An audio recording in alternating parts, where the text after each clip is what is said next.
जय जय राम, श्री राम जय राम, जय जय राम, श्री राम जय राम, जय जय राम,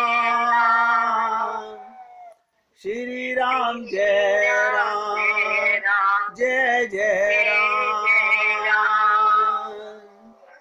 श्री राम जय राम, जय जय राम, श्री राम जय राम, जय जय राम, श्री राम जय राम, जय जय राम, श्री राम जय राम, जय जय राम। ध्यान से सुनिएगा। हर जीव में भगवान है, ये विश्वास कीजिएगा। एक सेठ जी गाय को केला खिलाने के लिए आगे बढ़े, ध्यान दीजिएगा। केला खिलाने के लिए गाय को आगे बढ़े, गाय ने देखकर मुंह मोड़ लिया। गाय ने केला देख के मुंह मोड़ लिया। वो सेठ जी गाय के सामने जाकर फिर उसके मुंह में केला देने लगे। गाय ने केला नहीं खाया, मगर वो सेठ जी पीछे पड़े रहे, मैं खिला के मानूंगा। जब वो नहीं माने तो गाय ने अपना सिंग दिखाया। गाय ने अपना सिंग दिखाया मारने को ही। वो सेठ जी डर के पीछे हट गए।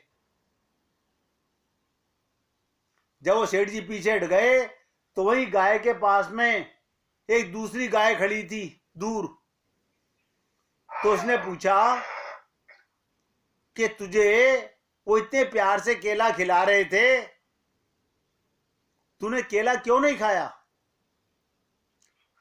तूने उसे सिंग दिखा के डरा दिया। तो गाय क्या बोली, आप सब लोग ध्यान से सुनिएगा।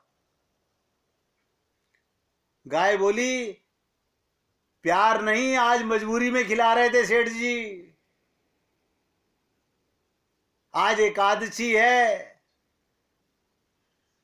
ये मुझे खिलाकर आज पुण्य कमाना चाह रहे थे। वैसे मुझे कभी नहीं पूछते, इनके घर जाके चिल्लाती हूं मां तो डंडा दिखाते हैं दूर से।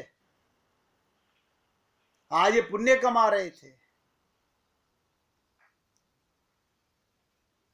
डंडा लेकर मारने को भागते हैं। प्रेम में सूखी रोटी भी मिल जाए तो अमृत के तुल्य होती है। जो केवल अपना भला चाहता है, ध्यान से सुनिएगा, वो दुर्योधन है। जो केवल अपना भला चाहता है वो दुर्योधन है।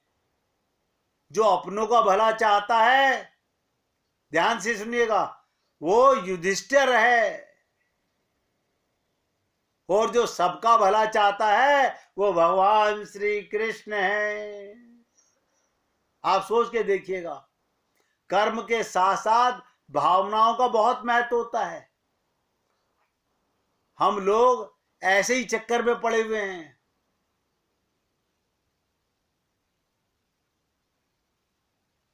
तो कहने का तात्पर्य, राजा भरत सारे विश्व के राजा, सम्राट, किंग, ध्यान दीजिएगा, जिस भारतवर्ष में यहाँ पर हम लोग रहते हैं वो राजा भरत सारे संसार के राजा। और जब उन्हें वैराग्य हुआ,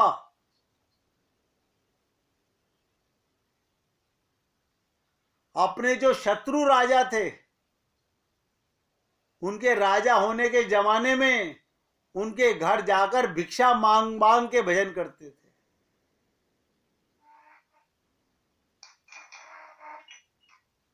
जो भी समय उनको हमको मिलता है पेट के धंधे के अलावा प्रत्येक क्षण हमें भगवत चिंतन में लगाए रखना चाहिए, एक क्षण भी बर्बाद नहीं करना चाहिए। इतना अमूल्य मानव देह मानना, हम लोग यहां बहुत बड़ी गलती करते हैं। हमको जो टाइम मिलता है, आए घर में बैठे, ऑफिस में आए, चाय पी, अखबार पढ़ा, मतलब किसी ना किसी तरह समाज को बर्बाद करने में लगे हुए हैं। बहुत से लोग तो मैंने देखा है, आज समय पास नहीं हो रहा, कहां जाएं? क्या हुआ? आज मार्केट बंद है, रोज तो मार्केट के अंदर घूमने का मौका मिलता है।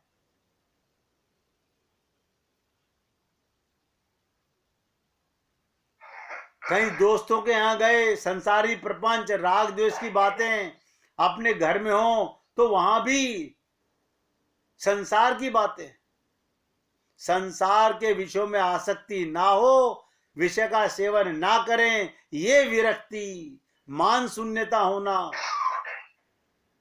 ये सबसे बड़ा रोग है। जितना रोग हम लोगों को है, हम सब में यही रोग है।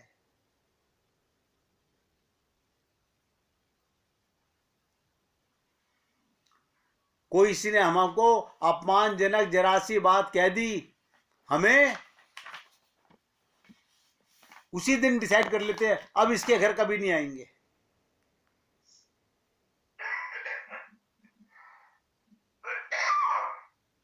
और कहावत सुनी है कि बुरा जो देखन मैं गयो, बुरा न मिलियो कोई, जब मन खोजो आपनो तो मुझसे बुरा न कोई। समर्पण चाहिए, भगवान का प्रेम इसी जन्म में पाने के लिए समर्पण, शरणागति। मैं आपको बार बार ये भक्तों की लीलाएं सुनाता हूं, कोई ना कोई दृष्टांत सुनाता हूं। इसके पीछे कारण क्या है कि हमारा मन, अपने को हम अपने मन से तो पूछते हैं क्या करें क्या ना करें, हमारी बुद्धि कहती है ऐसा कर लो, तो बुद्धि और मन तो पहले ही बिगड़े हुए हमारे। बिगड़े हुए मन और बिगड़ी बुद्धि से ही हम डिसीजन निकाल के वो काम करने लगते हैं। ध्यान दीजिएगा, कंधे पर कपड़े का थान लादे, हाट बाजार की जाने की तैयारी करते हुए नामदेव जी की पत्नी ने कहा, नामदेव जी कपड़े का थान लेकर, हाट लगती थी उन दिनों में, बेचने जा रहे थे। उनकी पत्नी ने कहा, भगत जी आज घर में खाने को कुछ भी नहीं है, आटा नमक दाल चावल गुड़ सब खत्म हो गया, शाम को बाजार से आते हुए घर के लिए राशन का सामान लेते आइएगा। भक्त नामदेव जी ने क्या उत्तर दिया, देखता हूं, जैसी विठल नाथ जी की कृपा। इतना विश्वास, अगर कोई अच्छा मूल्य मिला तो निश्चित ही घर में आज धन धान्य आ जाएगा। पत्नी बोली, संत जी अगर अच्छी कीमत ना भी मिले ना, तब भी इस बने हुए थान को बेचकर कुछ राशन तो ले आना। घर के बड़े बूढ़े भूख बर्दाश्त कर लेंगे, पर बच्चे अभी छोटे हैं। ध्यान दीजिए, क्या कहा, बच्चे अभी छोटे हैं, उनके लिए तो कुछ ले आना। वो एक ही बात बोलते थे भगत जी, जैसी विठल नाथ जी की इच्छा। भक्त नामदेव जी हाट बाजार को चले गए। बाजार में उन्हें किसी ने पुकारा, वाह साईं, कपड़ा तो बहुत बड़ा बढ़िया बुना है और ठोक भी बहुत अच्छी है, तेरा परिवार बसता रहे, ये गरीब ठंड में कांप रहा है, ये मर ना जाए, दया के घर में आ और भगवान के नाम पर 2 चादर का कपड़ा इस गरीब की झोली में डाल दे। नामदेव से कहा, नामदेव जी 2 चादर में कितना कपड़ा लगेगा? भिखारी ने जितना कपड़ा मांगा, संयोग से नामदेव जी के थान में उतना ही कपड़ा था, और नामदेव जी ने पूरा थान उस भिखारी को दान में दे दिया। घर में बच्चे भूखे हैं, घर में कोई खाने का दाना नहीं है। दान करने के बाद जब भक्त नामदेव जी घर लौटने लगे तो उनके सामने परिवारजनों के भूखे चेहरे नजर आने लगे।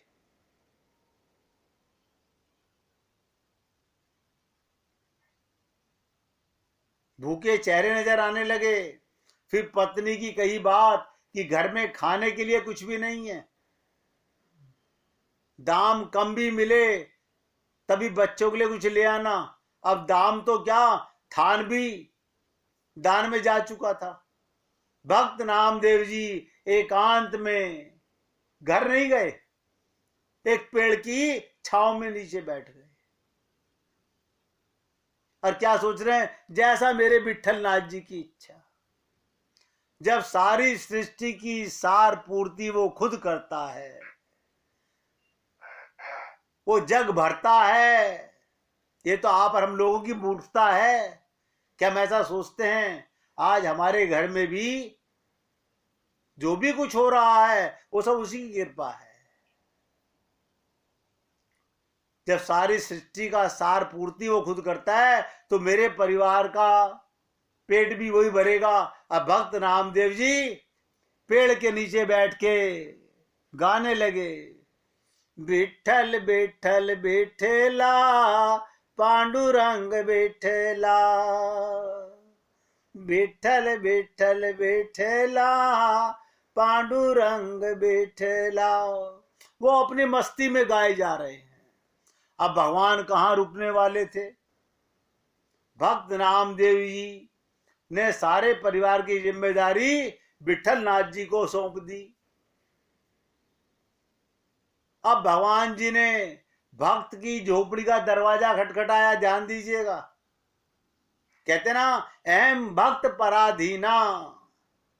भगवान कहते हैं मैं भक्त के बस में रहता हूं। नामदेव जी की पत्नी ने पूछा कौन, तो बाहर से बोले नामदेव जी का घर यही है। भगवान ने पूछा, अंदर से आवाज आई, हाँ जी यही है, कुछ चाहिए। भगवान सोचने लगे कि धन्य है, नामदेव जी का परिवार घर में कुछ नहीं है, फिर भी हृदय में देने की सहायता के कुछ चाहिए। भगवान बोले दरवाजा खोलिए।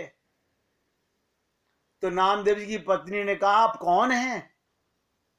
भगवान ने कहा सेवक की क्या पहचान।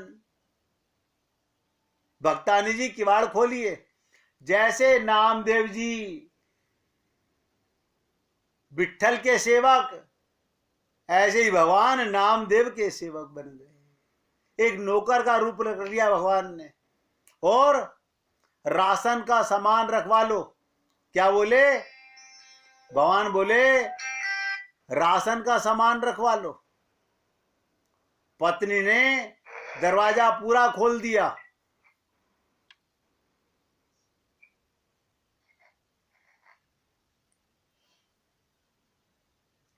पत्नी ने दरवाजा पूरा खोल दिया। फिर इतना राशन घर में उतरना शुरू हुआ कि घर के जीवों के घर में रहने की जगह नहीं रही। इतना सामान के घर में रखने की जगह नहीं। सोचने लगे अरे इतना सामान, सोचने लगे इतना सामान।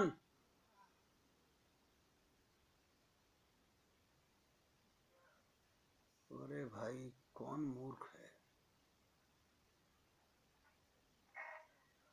आप सोचिएगा इतना सामान नामदेव के घर में। मुझे नहीं लगता, पत्नी ने पूछा।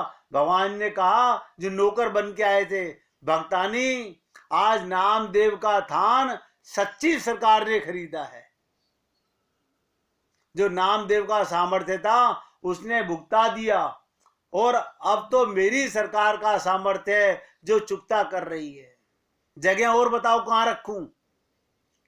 सब कुछ आने वाला है भगत जी के घर में।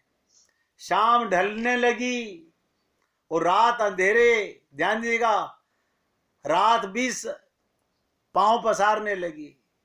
सामान रखवाते रखवाते नामदेव की पत्नी थक गई, थक गई सामान रखवाते रखवाते।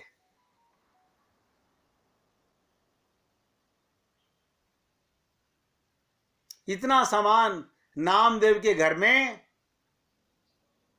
बच्चे घर में अमीरी आते देख खुश थे। वो कभी बोरे से शक्कर निकाल कर खा रहे हैं, कभी गुड़ खा रहे हैं, कभी मेवे देख करके खा रहे हैं। झोली भर भर के मेवे लेकर बैठ जाते। उनके बाल मन में अब तृप्ति आने लगी।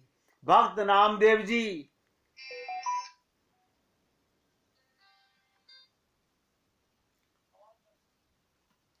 क्या बताएं। हाँ मैं समझ रहा हूं भाई, एक बेवकूफ आदमी बार बार फोन मिला रहा है।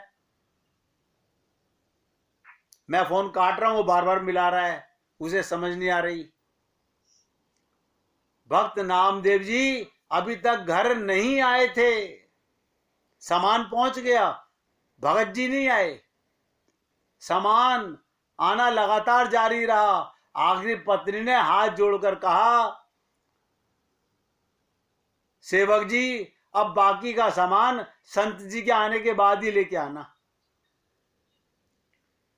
हम उन्हें ढूंढने जाती हैं, अब तक घर नहीं आए। भगवान बोले, वो तो गांव के बाहर पीपल के नीचे बैठकर विट्ठल जी का भजन गा रहे हैं। अब सारा परिवार नामदेव जी को देखने गए। सब परिवार वालों को सामने देखकर नामदेव जी सोचने लगे, जरूर ये भूख से बेहाल होकर मुझे ढूंढ रहे हैं। इससे पहले संत नामदेव जी कुछ कहते, उनकी पत्नी बोल पड़ी, कुछ पैसे बचा लेने चाहिए थे। अगर थान अच्छी कीमत पे बिका है तो सारा सामान खरीद लाए घर का, थोड़े पैसे बचा लेने चाहिए थे। भक्त नामदेव जी कुछ पल के लिए विस्मित हुए। बच्चों के खिलते हुए चेहरे देखे, सोचने लगे, जरूर मेरे प्रभु ने कोई खेल किया है। पत्नी ने कहा, अच्छे सरकार को आपने थान बेचा, वो सामान घर में बेचते रुकता ही नहीं था। पता नहीं कितने वर्षों का राशन घर में आ गया। उनसे विनती करके रुकवाया, बस कर, बाकी संत जी के आने के बाद लाना। भक्त नामदेव जी हंसने लगे और बोले, वो सरकार ही ऐसी है, जब देना शुरू करती है तो सब लेने वाले थक जाते हैं। उसकी दया कभी खत्म नहीं होती। वो सच्ची सरकार की तरह सदा विद्यमान रहती है। आप सोचिएगा, केवल एक भगवान के भरोसे मन में विश्वास नहीं है हम लोगों के। हम तो कहते हैं, अरे सारा काम परमात्मा ही तो कर रहा है, हमारा भ्रम है कि मैं ये कर रहा हूं, हम कुछ नहीं कर रहे। इसलिए आपको आज की आखिरी बात बताने जा रहा हूं, ध्यान से सुनिएगा। हमारा एम खाना पीना कपड़े नहीं है। हमारा एम आत्मा का जो लक्ष्य है, आत्मा की जो खुराक है, आत्मा का जो भोजन पदार्थ है, अर्थात भगवत प्राप्ति। हमें क्या पाना है इस देह में? भगवान को पाना है। तो इस बात का बार बार जब चिंतन करें, बार बार चिंतन करें। कोई जीव ये बीमारी लग जाए, उसके पीछे जैसे संसार में किसी को प्यार की बीमारी लग जाए, किसी लड़के को किसी लड़की की, किसी दुश्मन से दुश्मनी की बीमारी लग जाए, तो सारा दिन उसका चिंतन करने लगता है। तो हमारे को भगवान के प्रेम की बीमारी लग जाए, जागते बैठते सोते हर समय ऐसे अगर समय तुम्हारा चिंतन प्रारंभ हो जाए, मैं जीव हूं, मैं भगवान का दास हूं, मेरा असली रूप है, मेरा मानव देह मुझे ईश्वर प्राप्ति के लिए मिला है, और फिर कल ये ना रहे इसलिए आज करना है, अभी करना है, तुरंत करना है, ये निश्चित जब तक आप पक्का नहीं करेंगे तब तक अनंत संत महात्मा भगवान की गोद में भी हम जाकर के बैठ जाएं, कोई लाभ नहीं मिलेगा। इसी को सीतारामाचार्य जी के छंद में कहा गया, बैठत उठत घूमत फिरत बस यही नाद लगाए दे, नर देह जिसने दिया सो प्रिय दरस आए दिखाए दे, यों ही करत कछु दिवस में बेचैनता बढ़ जाएगी, फिर आप ही वह मधुर मूर्ति अंक भर लिपटाएगी। तो भैया कहने का तात्पर्य, भगवत प्राप्ति की आग जब तक मन में घर ना कर जाए तब तक हमारे को सब्र नहीं आना चाहिए। किसी प्रकार भी भगवान का प्रेम पाने के लिए भरसक प्रयत्न कीजिए। भगवान हम पे कृपा कर चुके हैं, शरीर दे चुके हैं, हमें ये संत महात्माओं की कृपा से ज्ञान भी रोज मिल रहा है कि इस देह में हरि मिलत है, वो पाने की आग किस दिन लगेगी। इसलिए सबसे निवेदन करता हूं, अब तो भाई एक ही चीज है कि राधा रानी से प्रार्थना कीजिए। गाइए 1 मिनट। कृपा करो कृपा करो कृपा करो राधे, कृपा करो कृपा करो कृपा करो राधे, कृपा करो कृपा करो राधे, कृपा का ही तन तोरा कृपा करो राधे,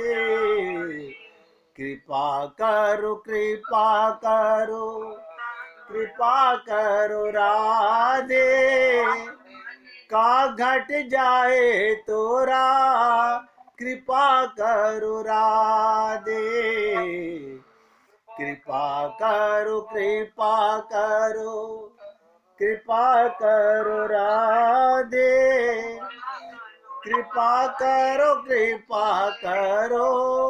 कृपा करो राधे। बोलिए वृंदावन बिहारी लाल की जय, जय जय श्री राधे, जय जय श्री राधे।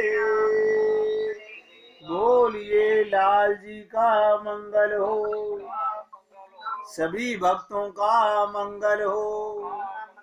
सबको राधे राधे, राधे राधे जी।